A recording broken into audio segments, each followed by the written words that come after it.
하나님께서 또 오늘 2월 13일 오늘 이 토요일 아침에 우리에게 주시는 말씀은요, 베드로전서 1장 3절에서 6절까지 말씀입니다. 베드로전서 1장 3절부터 6절까지 짧은 4절이니까 우리 함께 한 목소리로 함께 우리 말씀 읽도록 하겠습니다. 우리 주 예수 그리스도의 아버지 하나님을 찬송하리로다. 그의 많으신 긍휼대로 예수 그리스도를 죽은 자 가운데서 부활하게 하심으로 말미암아 우리를 거듭나게 하사 산 소망이 있게 하시며 썩지 않고 더럽지 않고 쇠하지 아니하는 유업을 있게 하시나니 곧 너희를 위하여 하늘에 간직하신 것이라. 너희는 말세에 나타내기로 예비하신 구원을 얻기 위하여 믿음으로 말미암아 하나님의 능력으로 보호하심을 받았느니라.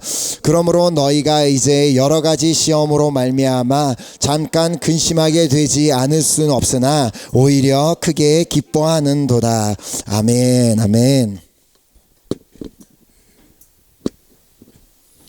오늘 이 토요일 아침에는 산 소망이라는 제목으로 오늘 말씀을 나누려고 합니다. 우리가 이렇게 보고 있는 또 이제 한국어 성경과 또 이렇게 불어 성경이나 뭐 다른 이제 영어 성경을 보신 분은 아시겠지만 이렇게 번역을 보면 이 성경 한국말로 번역한 것 또 그리고 불어로 번역한 것을 이렇게 같이 읽다가 보면은 어떤 말씀들은 좀 이렇게 많이 다르게 번역이 되어 있는 것을 보게 됩니다. 그래서 왜 이렇게 이것과 이것은 뜻이 다른 것 같은데라는 그런 느낌이 들 수 있을 정도로 이렇게 다르게 번역이 되어 있는 것을 볼 수 있는데 거기에는 이제 여러 가지 이유가 있을 수가 있습니다. 근데 이제 그 중에 가장 큰 대표적인 이제 차이점이 있다면 뭐 예를 들어 한국말과 불어 성경이 이렇게 번역되어 있는데 거기서 약간 좀 다르게 번역이 될 수 있는 그 가장 큰 이유 중에 하나는 문화적인 차이에 있다고 생각합니다. 왜냐하면 각 나라마다 다 다른 문화를 가지고 있습니다. 그리고 그 성경이 쓰여졌을 때 당시에 그때 당시에 그 헬라권 그리고 그 이스라엘 땅의 문화에 대해서 그때 살아본 사람은 없기 때문에 성경을 번역한 사람 중에 그 시대의 문화를 정확하게 100% 다 그 나라의 문화를 알 수 있는 사람도 없고 그리고 또 번역하는 과정에서 각자 나라마다 다 문화가 다른 문화를 가지고 있고 각 나라마다 또 언어적으로 표현하는 방법이 다 다르기 때문에 어쩔 수 없이 각 언어로 이렇게 번역된 성경에는 어떠한 말씀을 보면 조금 이렇게 차이가 이렇게 나타날 수밖에 없는 것입니다. 자, 그래서 이렇게 어떤 말씀을 보면은 오히려 우리나라 우리 한국어로 번역된 성경이 더 이렇게 장점이 있음을 우리가 발견하게 될 때가 있는데 예를 들어 우리나라 성경에서는 이 평화, 평안, 화평으로 이렇게 번역한 이 단어가 사실은 똑같은 한 단어에서 나왔습니다. 그래서 똑같은 헬라어나 이제 헬라어로 에일레네라는 그 단어 그리고 불어로서는 똑같이 다 빼라고 이렇게 번역한 그 똑같은 단어가 오직 한국어 성경에서는 평화, 평안 그리고 화평으로 이렇게 번역되어 있는 것을 볼 수 있습니다. 자, 그래서 이제 제가 가진 이제 성경을 이렇게 쭉 보면은 그래서 이제 똑같이 화평, 뭐 평화, 평안이라는 단어가 기록된 모든 말씀을 다 찾아보아도 불어에서는 다 똑같이 그냥 빼라고 이렇게 번역을 하는 반면 우리 한국어 성경은 때에 따라서 똑같은 단어인데 평화라고 기록하고 하기도 하고 때에 따라서 그것을 평안이라고 하기도 하고 때에 따라서 화평으로 사용했음을 보게 됩니다. 자, 물론 이 세 단어가 다 똑같은 의미를 가지고 있기는 하지만 그것을 디테일하게 들어가 보면 결국은 다 다른 상황에 그 상황에 따라서 다른 단어를 사용했음을 발견하게 됩니다. 자, 예를 들어 평화라는 말을 사용할 때는 외적인 상황, 그래서 외부적인 상황을 표현할 때 사용이 됩니다. 그러니까 예를 들어 나라에 어떠한 외부적인 공격도 없고 전쟁도 없고 정치적으로나 경제적으로나 어떤 문제가 없이 안정적인 상황에 있으면 그것을 평화라고 부릅니다. 나라가 평화 가운데 있다. 그렇게 부르고 평안이라는 말은 우리의 내적인 상황을 말할 때 우리는 평안을 사용합니다. 자, 그래서 그 마음에 어떠한 혼란도 없고 어려움도 없고 그리고 오직 그 마음이 이렇게 잔잔한 호수같이 안정적인 상황에 있을 때 그때 우리는 내 마음에 평안이 있다라는 그런 단어를 사용하게 됩니다. 자, 또한 화평이라는 말은 이 관계적인 상황을 이렇게 표현할 때 사용되는 단어입니다. 그래서 내가 어떤 사람과 좋은 관계에 있으면 나는 지금 그 사람과 화평하다라는 말을 그렇게 사용하게 됩니다. 자, 이처럼 우리나라 이제 한국말로서는 이렇게 좀 더 이제 가지고 있는 이제 장점이 있는데, 이렇게 하나님께서는 이 단어가 그것이 평화가 됐던 평안이 됐던 그것이 화평이 됐던 분명히 하나님께서는 정말 우리가 이 평화를 누리고 평안을 누리며 화평하기를 원하고 계심을 그렇게 믿습니다. 왜냐하면 그것이 하나님의 뜻이고, 특별히 주님께서는 우리가 살고 있는 그 사회가 우리의 기도로 말미암아 우리의 그런 어떤 정말 좋은 그 신앙생활을 통하여 우리의 모습을 통하여 이 세상이 평화를 누리는 것도 중요하고, 또 관계 가운데서 또 화평을 누리는 것도 너무 또 중요하지만, 특별히 주님께서 우리에게 원하시는 것 중에 하나가 바로 우리가 평안을 누리는 것, 바로 우리 안에 평안이 있는 것을 원하고 계심을 그렇게 믿고 있습니다. 왜냐하면 우리가 이 평안을 누리는 것이 정말 주님의 뜻이고, 정말 주님께서는 그렇기 때문에 우리에게 또 이렇게 그 말씀을 하셨잖아요. 요한복음 14장 27절에 평안을 너희에게 끼치노니 곧 나의 평안을 너희에게 주노라. 내가 너희에게 주는 것은 세상이 주는 것과 같이 아니하니라. 너희는 마음에 근심하지도 말고 두려워하지도 말라. 자, 예수님께서는 우리 안에 평안이 있기를 원하셨기 때문에 그렇게 평안을 주시기를 원하셨는데, 근데 이제 중요한 것은 우리가 이렇게 평안을 누리기를 원하지만 문제는 우리의 이 평안을 방해하는 요소가 있다. 그것을 예수님께서는 그것을 두 가지로 이 말씀을 통해 말씀하셨음을 이제 보게 됩니다. 자, 예수님께서 평안을 약속하셨고, 그 평안이 세상이 주지 못하는, 세상과 세상이 줄 수 있는 그 어떤 평안과는 비교할 수 없는 평안을 주시길 원하시는데, 왜냐하면 우리의 마음에는 끊임없이 근심이 찾아오고 또 두려움이 찾아오기 때문에 예수님께서는 우리에게 평안을 주시기를 원하신 것입니다.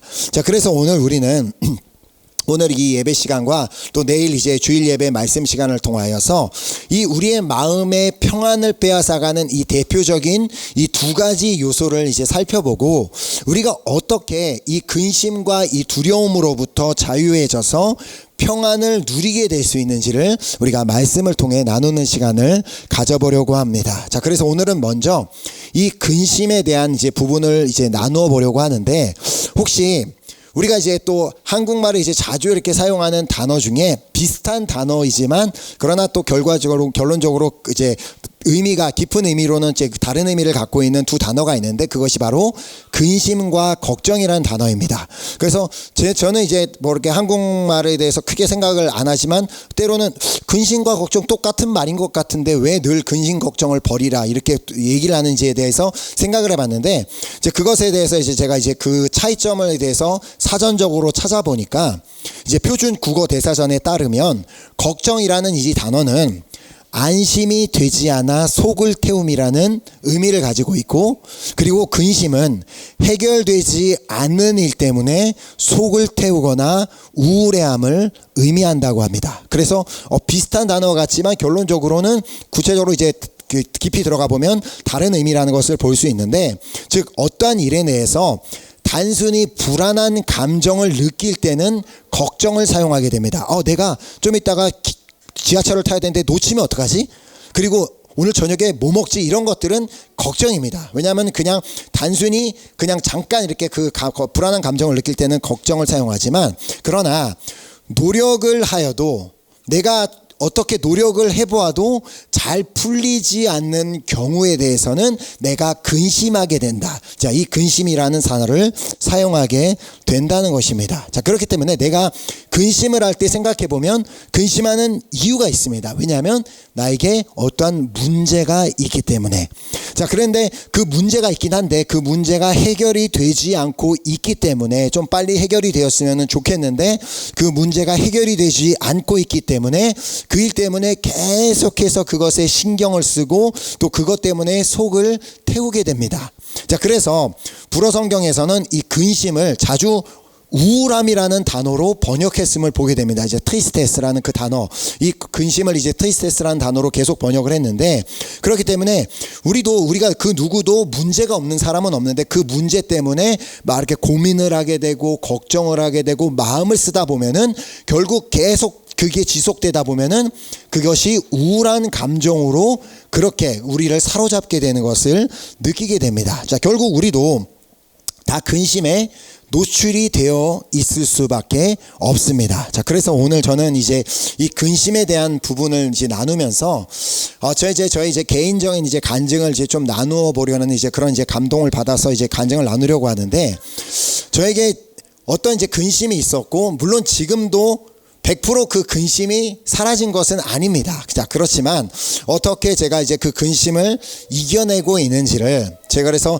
제가 또 그렇게 했고, 제가 그렇게 하나님께서 나를 근심을 이겨내게 하셨던 것처럼 이 자리에서 함께 예배드리고 있는 우리 은혜교회 식구들도 함께 그렇게 근심을 이게 이겨낼 수 있는 우리가 모두가 되는 그 시간이 되었으면 좋겠습니다. 저 이제 이렇게 솔직하게 이제 말씀을 드려, 이제 작년에 이제 우리가 그 코로나 바이러스 이제 사태가 시작되면서, 물론 이제 공동체적으로 모일 수 없고 이런저런 이유로 코로나 바이러스가 시작된과 동시에 이 공동체에 모이는 것에 대한 어떤 두려움과 어려움 때문에 많은 제 친구들이 그것으로 인해서 교회를 못 나오게 되는 친구들이 나오기 시작했습니다. 자, 그리고 또 그 일로 시작되면서 공동체 안에서 일어났던 뭐 이런저런 일들로 인해 정말 제 마음에는 너무나 많은 근심이 일어나게 되었었습니다. 그것이 제가 정말 뭐 이렇게 많은 분들이 알고 계시지만 저는 정말 이렇게 되게 평안한 집안 가정에서 살았고 평안한 가정 환경 가운데 살았기 때문에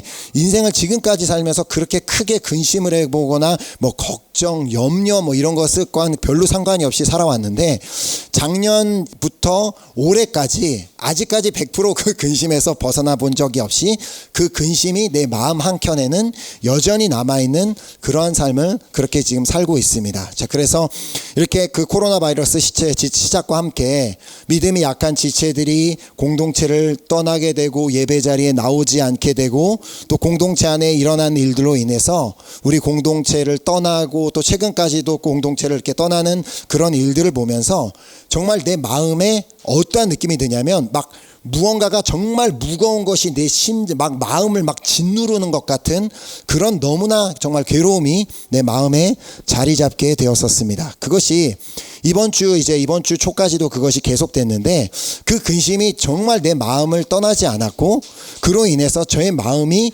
계속해서 막 눌리는 것 같고, 무언가에 자꾸 계속 막 무거운 것이 저를 누르고 있는 것 같은 그런 생각에 저의 생각도 마음도 너무나 많이 힘들었습니다. 진짜 내가 이렇게까지 이런 경험을 해본 적이 있나 생각해 보니까, 제가 이전에도 간증을 한 적이 있지만, 제가 이제 그 이라크 파병 갔을 때 제가 진짜 누군가를 죽일 만큼 미워했다고 얘기했잖아요. 이제 그때만큼 지금처럼 이렇게 막 스트레스를 받아본 적은 없는 것 같은데, 그건 이제 이 근심도 근심이지만 또 하나의 저의 마음을 힘들게 했던 것 중에 하나는, 하나님 앞에 내가 이렇게 목회자로서 사역자로서 너무나 죄송한 마음이 많이 들었습니다. 내 스스로에 대한 자책도 많고 죄책감도 많이 들고, 이것이 나 때문인가? 내가 너무 부족해서 그런가?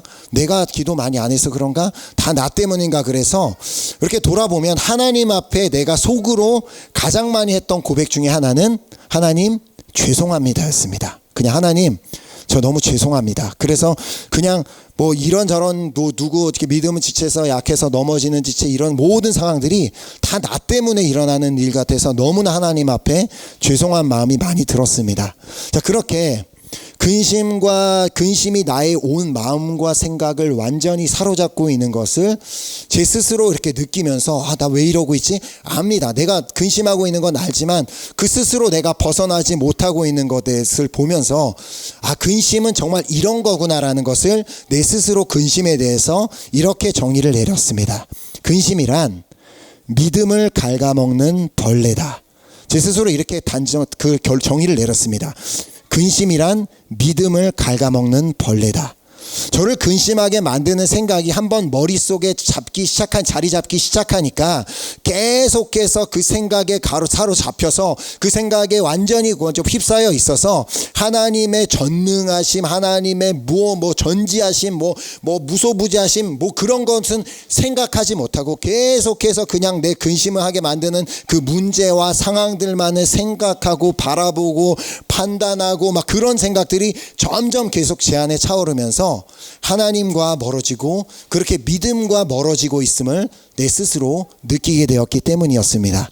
자, 그렇게 근심하고 있는 나의 모습을 보면서 저는 또다시 한번 저를 자책했습니다. 네가 목사가 되어서 말씀을 선포하는 네가 되어서 뭘 그것 갖고 그렇게 하나님께서 근심하지 말라고 하는데 너는 네가 근심하고 있으면서 네가 뭘 말씀을 선포하고 하면서 계속해서 이제 그런 감정이 들어와서 참 너무나 마음이 쉽지만은 않았습니다. 자, 그러나 감사하게도 제가 그 근심에서 완전하게는 아니지만 100%는 아니지만 그 근심에서 점점 자유하게, 그리고 거의 자유하게 되었습니다. 그래서 이 간증을 이제 나누고 있는 건데, 제가 근심에서 조금씩 벗어날 수 있었던 대표적인 두 가지 이유가 있었습니다.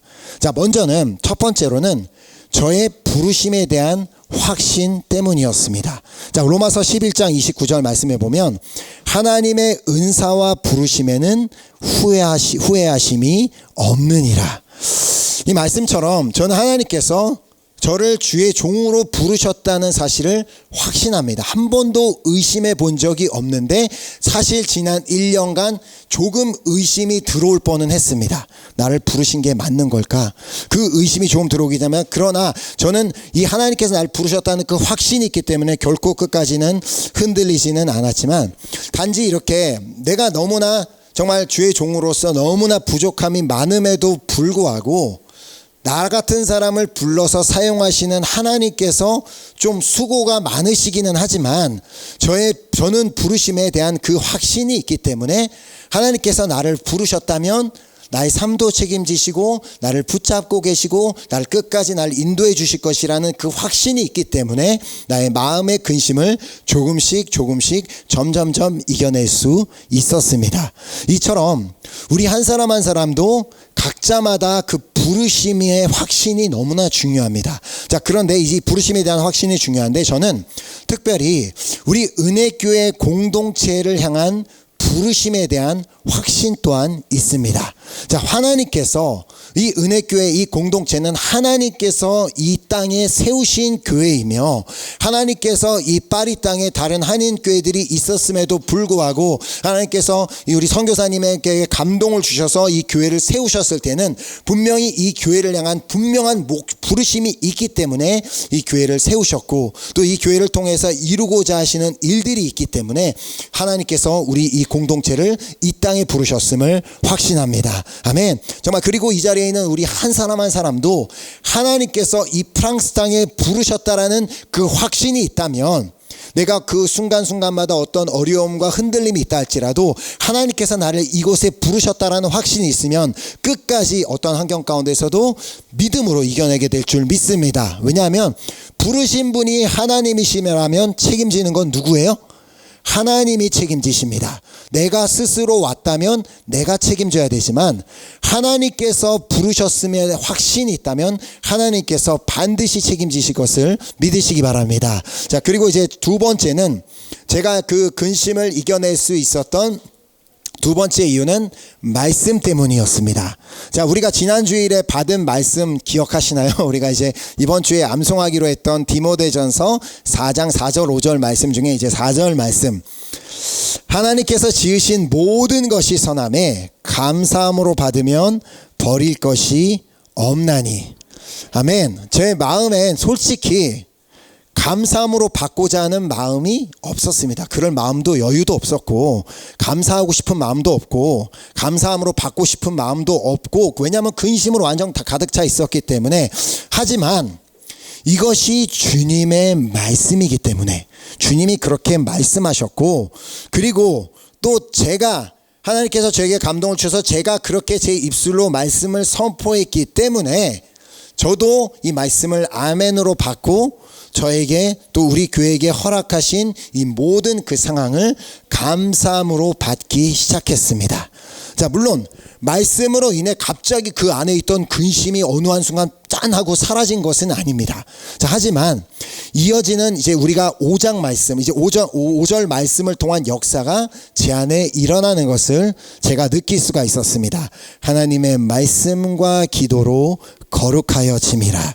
자, 계속해서 말씀을 이제 생각하며 하나님께 감사함으로 받으면 버릴 것이 없다니 하셨지, 하나님이 지으신 모든 것이 선하다고 하셨지라고 그것을 계속해서 말씀을 생각하며 감사함으로 받았을 때 하나님의 말씀을 통해 근심으로 얼룩져 있던 나의 마음과 생각이 점점점 변해가는 것, 거룩해지는 그 은혜를 체험하게 되었습니다.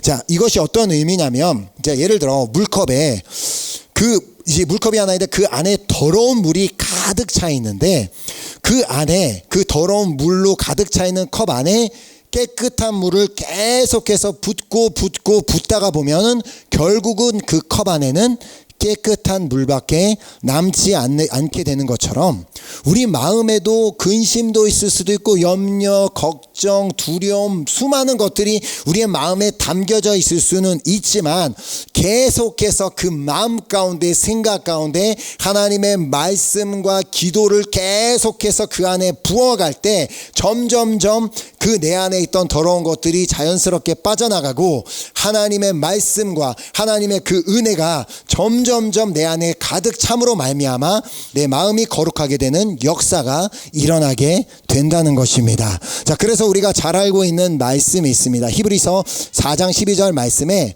하나님의 말씀은 살아있고 활력이 있어 좌우에 날선 그 어떤 검보다도 예리하여 혼과 영과 및 관절과 골수를 찔러 쪼개기까지 하며 또 마음의 생각과 뜻을 판단하나니. 자, 여기서 중요한 것은 하나님의 말씀은 살아있다는 것입니다. 성경에 쓰여져 있는 글자, 그냥 성경책 안에 쓰여져 있는 글자는 그냥 글자로 남을 수밖에 없지만, 그러나 그 말씀이 내 안에 들어오는 순간 그 말씀은 살아 역사하기 시작합니다.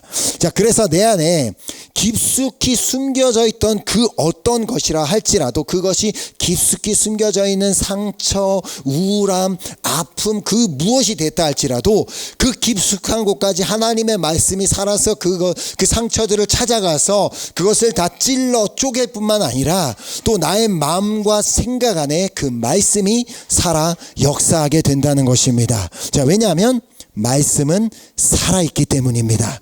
말씀이 살아있지 않는다면 우리 안에 역사할 수가 없지만 말씀이 살아있기 때문에 우리 안에 들어오는 순간 그 말씀은 역사할 수밖에 없게 됩니다. 자, 바로 하나님께서 이 말씀으로 천지를 창조하셨습니다. 자, 그렇게 말씀에는 어떤 능력이 있어요? 무에서 유를 창조하는 능력이 있다는 말입니다.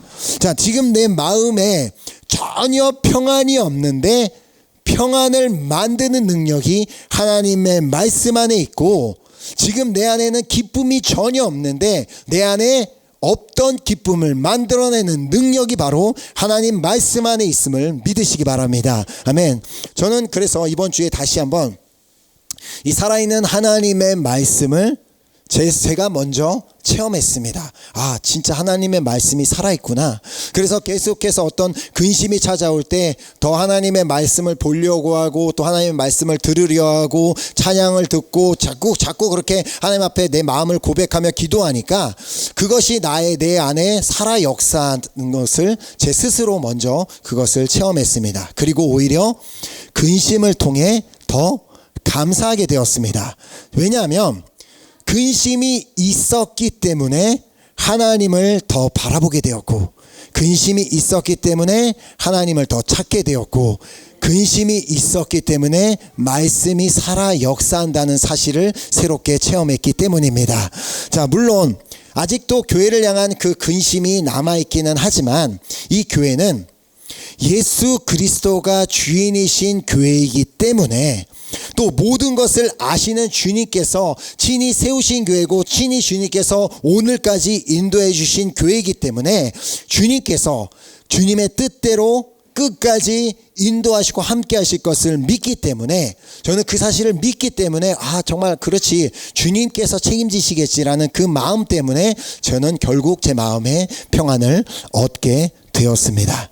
자, 그러므로 우리 모두도 다 근심하는 일이 생기게 되면 그 근심하는 일로 인해 감사하시기 바랍니다. 자, 근심하는 일이 있으면 그때 비로소 우리는 더 주님을 찾게 되어 있습니다.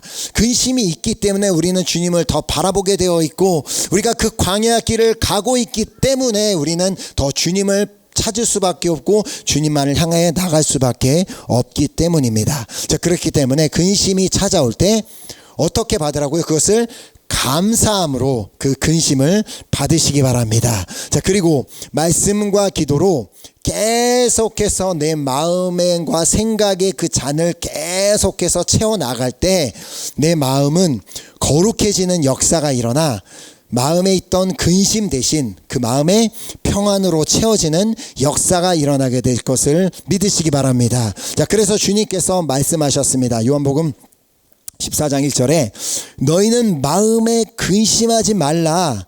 하나님을 믿으니 또 나를 믿으라. 아멘.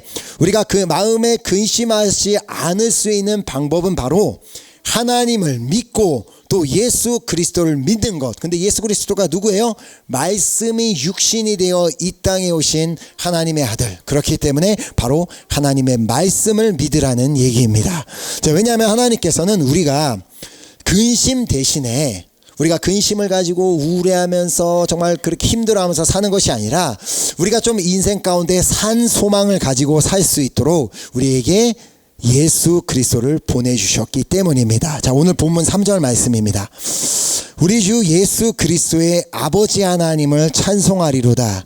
그의 많으신 긍휼대로 예수 그리스도를 죽은 자 가운데서 부활하게 하심으로 말미암아 우리를 거듭나게 하사 산 소망이 있게 하시며. 자, 우리를 만드신 하나님은 우리가 얼마나 연약한 존재인지 너무나도 잘 알고 계십니다. 아니, 하나님께서는 우리를 그렇게 연약한 존재로 만드셨습니다. 왜냐하면 우리 스스로가 그 자신의 약함을 알고 그렇게 하나님을 찾을 수밖에 없도록, 하나님을 구할 수밖에 없도록 우리를 그런 존재로 만드셨기 때문입니다. 자, 그리하여 연약하기 때문에 우리는 우리 스스로 다 모든 것을 해결할 수 없고 우리 스스로는 모든 것을 할 수 없는 그런 연약함이 우리 안에 있기 때문에 문제 앞에서 우리는 근심할 수밖에 없지만, 그에 대한 그렇게 근심할 수밖에 없는 우리에 대한 긍휼의 마음이 있으셔서 하나님께서는 예수 그리스도를 우리를 위해 보내주셨고, 또 예수 그리스도께서 죽으셨지만 그 죽음을 이기는 그 부활의 능력으로 말미암아 우리에게 한 소망을 주셨는데, 그것은 그냥 소망이 아니라 이 말씀에 보면 그것이 산 소망이다라고 말씀하고 있습니다.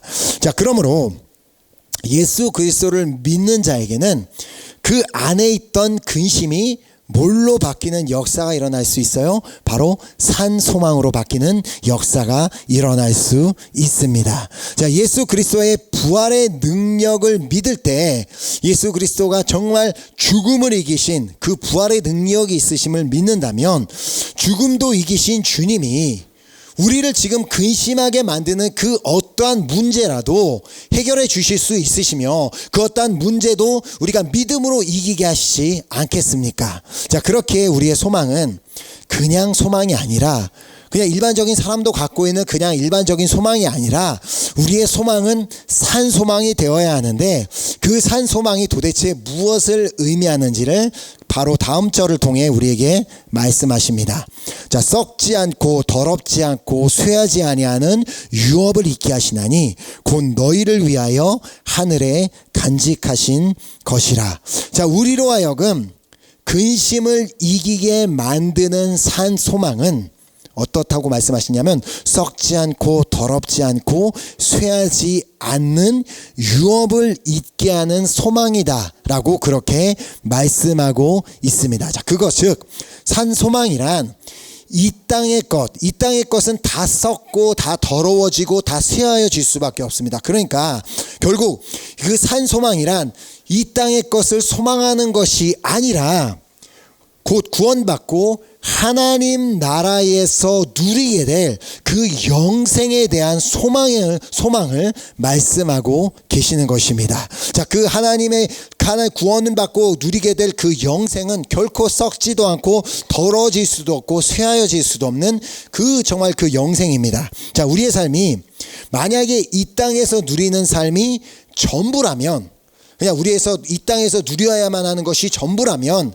우리는 당연히 근심할 수밖에 없습니다. 나는 이 땅에서 부를 누려봐야 되는데, 명예를 누려봐야 되는데, 좀 잘 살아봐야 되는데 그렇게 근심할 수밖에 없지만, 그러나 이 땅에서 누리는 그 모든 것은 우리가 그냥 잠시 살다가 그냥 잠시 누리다가 그냥 떠나서 이제는 영원한 것을 누리면서 하나님 나라에서 살아야 되기 때문에 우리는 이제 그 영원한 것을 소망하며 살아갈 때 비로소 우리를 억누르는 그 근심에서 자유롭게 될 수 있다는 것입니다. 왜냐하면 내가 지금 이 문제로 인해 너무 근심하고 있다 할지라도 나는 지금 정말 이것이 끝이 아니라, 이 삶이 끝이 아니라 나는 후에 영생을 얻어 하나님 나라에서 너무나 더 좋은 귀한 삶을 살 것이란 그 산소망이 있다면 지금 이 땅에 무엇이 안 된다 할지라도 그것이 나를 근심하게 만들 수는 없다는 것입니다. 자, 또한 5절에서 말씀하십니다. 너희는 말세에 나타내기로 예비하신 구원을 얻기 위하여 믿음으로 말미암아 하나님의 능력으로 보호하심을 받았느니라. 주님께서는 우리가 믿음으로 말미암아 하나님의 능력으로 보호하심을 받았다라고 그렇게 말씀하십니다. 자, 바로 우리가 예수 그리스도를 바라보는 믿음, 하나님의 예수 그리스도의 바로 그 하나님의 그 말씀이 살아있다는 믿음, 그리고 정말 그 예수 그리스도가 나에게 영생을 주실 것이라는 그 믿음을 가지게 되면 우리를 근심 속에 가두어 우리를 좌절과 우울함 가운데로 우리를 떨어뜨려 버릴 그 사단의 공격에서 계속해서 사단은 어떻게 해서든 우리를 더 근심하게 만들고 우리를 우울증을 앓게 하고 우리를 계속해서 그런 슬픔과 어려움 가운데 살게 만들기 원하지만, 그러나 우리에게 정말 주님을 믿기로 결단하는 그 믿음이 있다면 바로 그 믿음을 통하여 우리를 그 사단의 공격으로부터 하나님의 능력으로 보호하실 것이라고 말씀하십니다. 자, 그래서 주님께서는 우리에게 이 믿음을 가지는 것이 너무너무 중요하다라고 말씀하시는 것입니다. 자, 근심하지 말라. 하나님을 믿으니 또 나를 믿으라. 아멘. 자, 예수 그리스도를 믿는 자는 영생을 얻게 되었음을 믿는 믿음을 가지라는 말씀입니다. 자, 단지 나의 문제가 해결될 것을 믿습니다라는 그 정도의 수준을 뛰어넘어서 나는 예수 그리스도를 믿음으로 말미암아 영생을 얻었음을 믿습니다라고 그렇게 고백할 수 있는 믿음까지 우리에게 있어야 한다는 말씀입니다. 자, 그래서 요한복음 6장 47절에 진실로 진실로 너희에게 이르노니 믿는 자는 영생을 가졌나니. 아멘. 영생을 가졌음을 믿는 자라면 영원한, 정말 우리가 상상조차 할 수 없는 그 영원한 하나님의 나라, 그곳이 얼마나 기쁘고 너무나 좋은지 우리가 감히 상상도 할 수 없는 그곳에서 영원히 살 수 있을 것이라는 그 믿음이 있는 자라면, 지금 당장 나의 문제가 나를 죽을 것 같이 힘들게 하고 나를 근심으로 막 짓누르는 그런 상황에 있다 할지라도 정말 그 산소망이 있다면, 그 영생에 대한 믿음이 있다면 그것을 다 뛰어넘어 결국은 평안을 누리게 되는 그 축복이 있게 될 줄 믿습니다. 자, 그래서 오늘 본문 6절이 말씀합니다. 자, 그러므로 너희가 이제 여러 가지 시험으로 말미암아 잠깐 근심하게 되지 않을 수 없으나 오히려 크게 기뻐하는도다. 아멘. 우리는 각자 다 다른 시험으로 근심할 수 있습니다.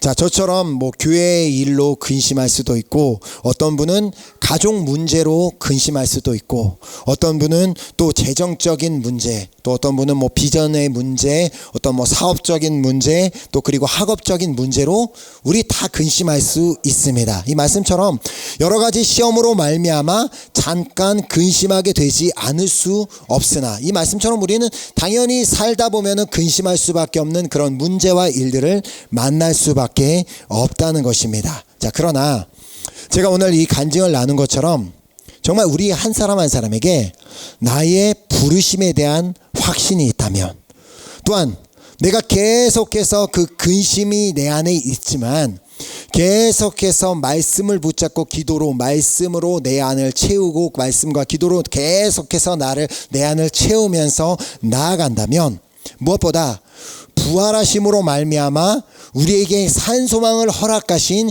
예수님을 믿음으로 말미암아 내가 영생을 얻었음을 믿는다면, 우리가 그 어떤 근심이 있더라도 그 근심이 변하여 평안을 누리게 되는 역사가 있게 될 줄 믿습니다. 자, 근심하는 일이 생겼을 때 제가 아까도 말씀을 드린 것처럼 그 근심하게 만든 그 문제 자체를 감사함으로 받으시기 바랍니다.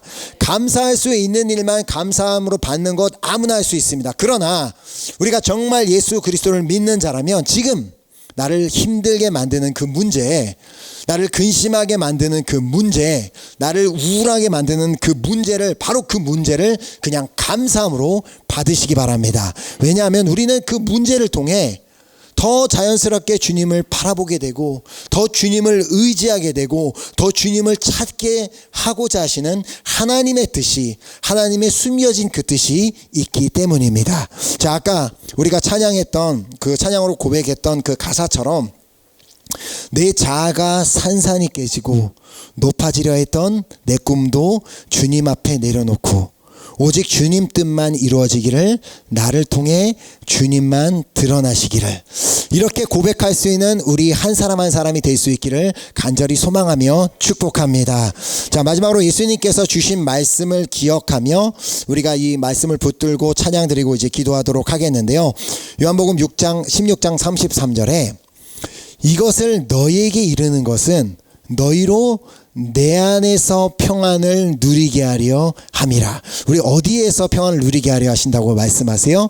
내 안에서, 예수 그리스도 안에서, 즉 하나님의 살아있는 하나님 말씀 안에서 평안을 누리게 하려 함이라고 말씀하십니다. 세상에서는 너희가 환난을 당하나, 환난으로 인해 그래 너 근심할 수 있어, 근심할 수 있는 그 문제가 될 수 있어.